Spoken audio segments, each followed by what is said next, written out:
Hey everyone, welcome back to this episode of Kart Crazy. Well, doing something a little bit different today. We're working on Mater, or Tomater, as some of you know it by. Still got this cart. I've grown kind of attached to it. Ran into a little bit of a problem running around the neighborhood with the dogs, and my one dog is a little bashful and doesn't like to jump up into the back seat that I had on here. So, got a little idea that we're going to work on today. I put the original style sweater basket on here.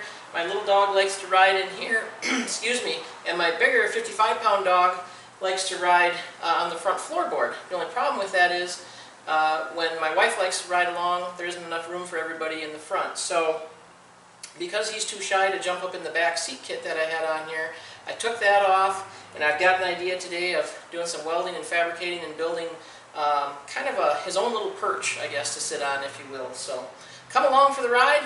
Let's get started. Alright, so the back of every single club car,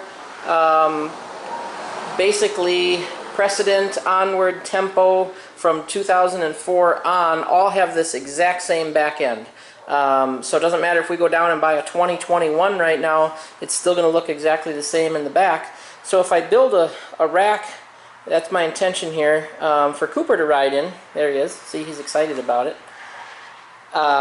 I build a rack for him. I want to make it real low because he's too timid to jump up into that back seat, and it's hard to kind of pick him up and put him in there because he thinks he's in trouble and flattens out like a pancake on the floor. So it's just kind of a pain in the butt. So you've seen those racks that are on the back of vehicles that people put coolers and different things on. It's going to be somewhat along those lines. It'll have basically a door on this side. He can come in the back. We'll put some nice padding in there. I'll put maybe, I don't know, an 18-inch or so rail around it to kind of keep him contained, and that'll be his little spot. I'll fasten it up underneath, and that'll be a nice little area for him to ride. You'll still be able to see the tail lights when we do that, so should be fun. Basically, we're going to take this pile of metal that I picked up, mostly square tubing. There's some angle iron in there, and I'll show you how we're going to use that. There's some, I don't know what you call that. I guess it's not square tubing, rectangle tubing maybe. And those are going to be for the supports underneath. But my idea is to take everything and build our own little rack that'll be removable. And the reason I was saying that the back end is the same on all these carts is because if I do eventually sell this cart and I get a newer model, it's still going to bolt on there and work just the same as it did on this cart because everything's exactly the same. So let's see what we can get done here today, and hopefully we'll both learn something.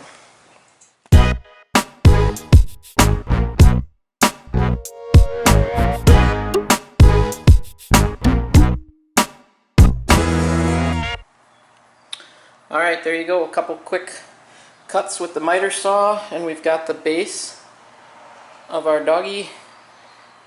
What are we going to call this? Doggy perch? Doggy carrier. I don't know. You guys decide. But that is basically going to be our framework right there.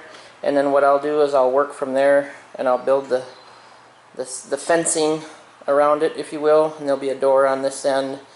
And I'll weld some angle iron in here. And then that'll hold our...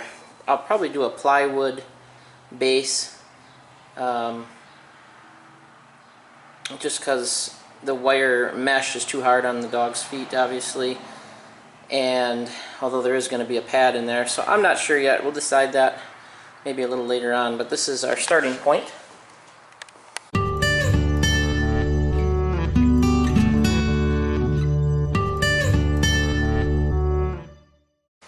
Alright, so you probably saw me check it with the square. When I got to the one corner, my last corner,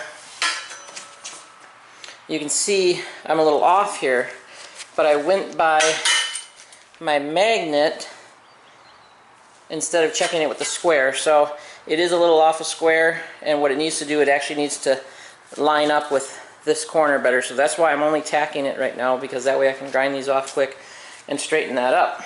But you'll notice this is going to be our base then. for our doggy hangout. So we got a good start. Making some progress on the Cooper rack carrier, dog carrier.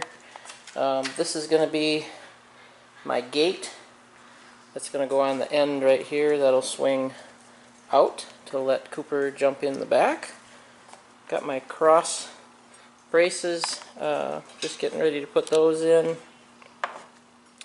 And then my end pieces, trying not to make it look like a jail, but it kind of is.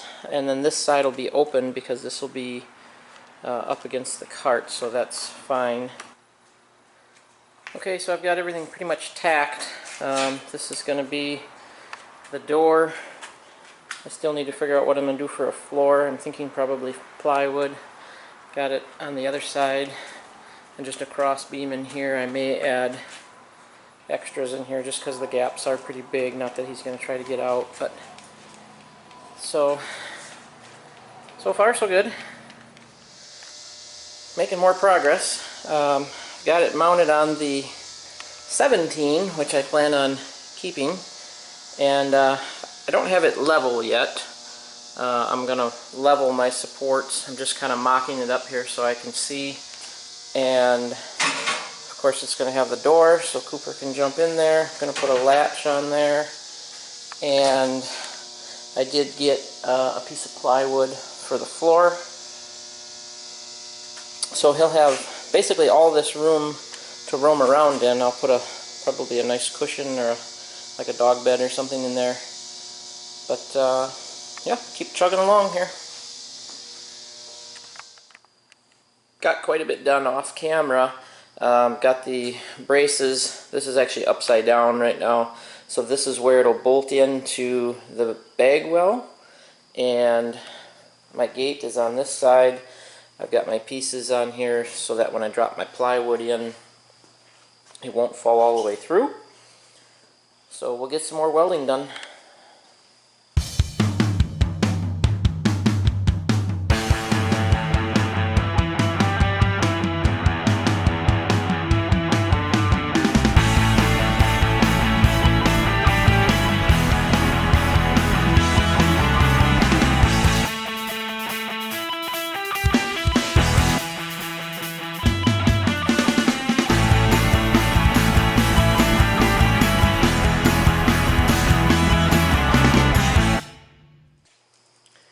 Well, I'm not going to get too close and show you these welds because I am way out of practice, and most of them look, well, terrible, to be quite honest with you. But that's what a grinder and a die grinder comes in handy for, because we can smooth a lot of those out and make them look a lot better. This is probably one of the better ones, and that isn't even that good, so keep plugging away on that. Unfortunately, kind of what I suspected, my little welding gas bottle is just way too small for what I'm doing, so I'm going to have to exchange it and get a bigger one because that just ran out way too quickly. So we'll get that handled and get back on it another day. Alright, exchanged my tank. Got a nice big 137 cubic, what is it, inch? I don't know. It's a big tank, is what I'm saying. Should last about 6 times longer than that little one did, so should have done that the first time. But here we are back finishing up our welds. We'll do some grinding and some painting, and we should be just about done.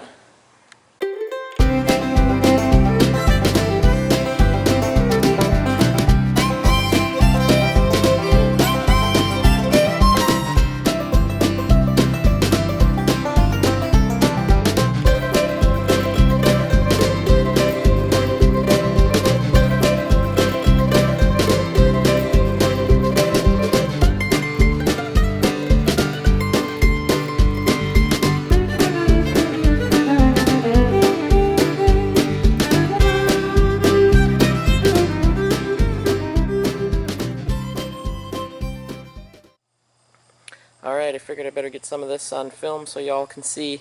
Got the primer done and onto the black paint. Not going to get too close because, well, the welds are terrible. but it'll be perfect for what we need it for.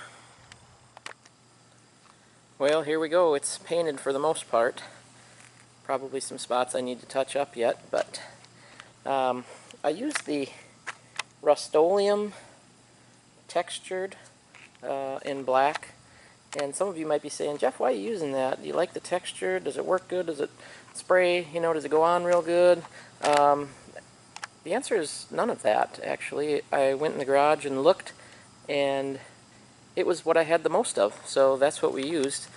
And actually, I kind of like it. As I'm halfway through painting, the textured, I don't know if you can see it, but it actually covers up a lot of mistakes, if you will, with weld splatter and different things. So, but yeah, from a distance, it doesn't look too bad. We'll get it bolted on there. Well, there you have it. Cooper looks happy. Looks like he's ready to go for a ride.